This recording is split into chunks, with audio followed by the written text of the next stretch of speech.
Humsafar part 1। Pihu हाफती हुई बिखरे बालों में इधर उधर सड़क पर भाग रही थी। कहाँ हो तुम? अब कहाँ ढूंढूं मैं तुम्हें? और पीहू की इधर उधर भटकते हुए सांझ हो चुकी थी।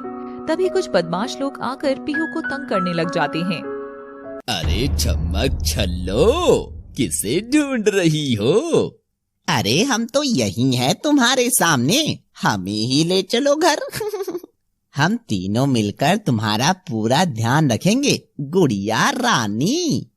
और पीहू डरकर अपने चलने की स्पीड बढ़ा लेती है, मगर वो बदमाश पीहू को तंग करना छोड़ ही नहीं रहे थे।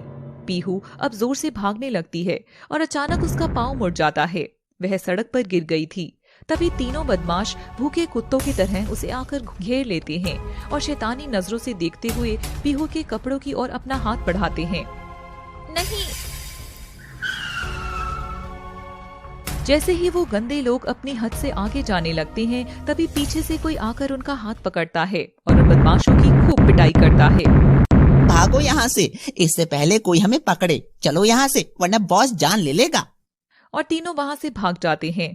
पीहू घबराई हुई सड़क पर औंधी लेटी हुई रो रही थी। तभी वह लड़का पीहू के करीब जाता है और उसकी पीठ पर हाथ रखता है। पीहू, अब तुम सेफ हो। पीहू उसकी आवाज सुनते ही ऊपर उठकर देखती है और उस लड़के से लिपट जाती है। रंजन, तुमने मुझे बचा ही लिया। अगर तुम समय पर नहीं आते तो आज ही गुंडे बदमाश तुम्हारी पीहू को नोच डालते। रंजन, नोच डालते। रंजन पीहू को बाहों में सिमटकर सहलाता है और उसका माथा चूमता है।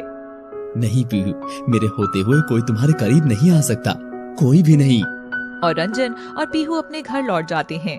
वो बदमाश जाकर उस काली गाड़ी के पास जाकर खड़े होते हैं और कांच खड़खड़ाते हैं। बस वो हम लोग। चुप एकदम। देखा मैंने कैसा काम किया तुमने। लगता है अब मुझे ही कुछ करना होगा। दूर हो जाओ मेरी नजरों से। वो बॉस। और वह आदमी नोटों की गड्डी कांच से बाहर फेंकता है। ये लो तुम्हारे टुकड़े और भाग जाओ यहाँ से। ड्राइवर, चलो यहाँ से। पीहू उदास कमरे में बैठी हुई थी। तभी वहाँ रंजन आ जाता है। रंजन पीहू का हाथ थामता है। रंजन, ऐसे कब तक चलेगा? ये सुनते ही रंजन मुंह फेरकर खिड़की के पास जाकर खड़ा हो जाता है। रंजन, बस भी करो यार। मैं कब तक तुम्हारा गुस्सा इग्नोर करके चलूंगी? आखिर मैंने क्या गलत कहा था? पीहू, मैंने कहा था ना, मुझे इस बारे में कोई बात नहीं करनी। रंजन, ये कोई फिल्म नहीं है। असली जिंदगी जहाँ केवल प्यार से पेट नहीं भरता, घर चलाने के लिए कुछ न कुछ कमाना पड़ता है। हाँ तो मैंने कहा ना, बस एक जैकपॉट मेरे हाथ में लग जाए, फिर तुम्हें मुझे ताने मारने की जरूरत नहीं है।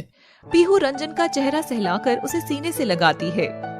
नहीं रंजन, मैं तुम्हें ताना नहीं मार रही हूँ। हम दोनों को एक साथ रहते हुए 2 साल हो गए हैं और 2 साल से इस घर की जिम्मेदारियाँ भी बढ़ रही हैं। अगर हम दोनों नौकरियाँ करें तो घर चलाना कितना आसान होगा।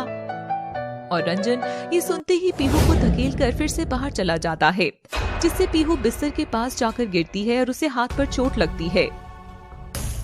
रंजन, तुम हर बार भाग नहीं सकते हो। रंजन, रुको। रंजन दरवाजा जोर से पटककर बाहर चला जाता है। तुम चाहे कितना ही मुंह फेर लो रंजन, मगर तुम्हें तो अपने प्यार को बचाने के लिए हम दोनों का ही पेट भरने के लिए काम करना ही होगा ना। और पीहू और रंजन एक दूसरे से रूठकर मुंह फेर कर सो जाते हैं। अगला दिन होता है।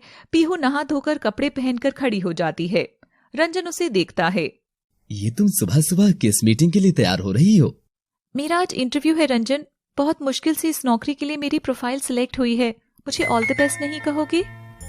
पीहू की नम आंखों से रंजन का मन पसीज जाता है और वो पीहू के सर पर हाथ फेरता है। मगर वहाँ तो ढेर सारे मर्द होंगे ना, ऐसे तुम कैसे काम करोगी? तुम्हें मुझ पर विश्वास है ना रंजन?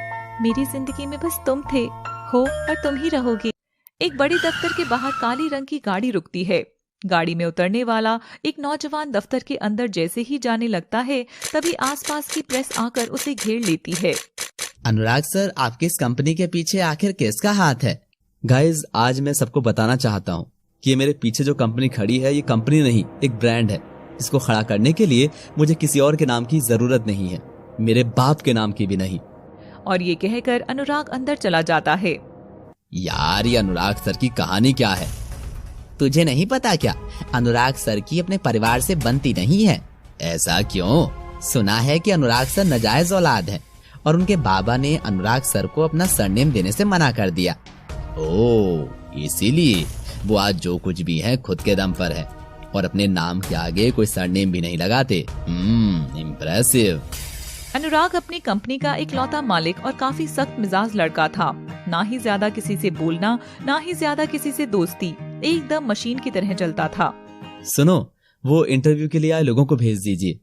और लड़की बाहर आकर सबको कहती है, आप सब जानती ही होंगी आज का इंटरव्यू अनुराग सर की पर्सनल सेक्रेटरी के लिए है, इसलिए अगर अभी भी किसी को पीछे हटना है तो हट जाइए, क्योंकि अंदर जाने के बाद आपकी असली परीक्षा शुरू होने वाली है। सब लड़कियां उसकी बात को ध्यान से सुन रही थी। वहीं सबसे कोने में सहमी सी पीहू बैठी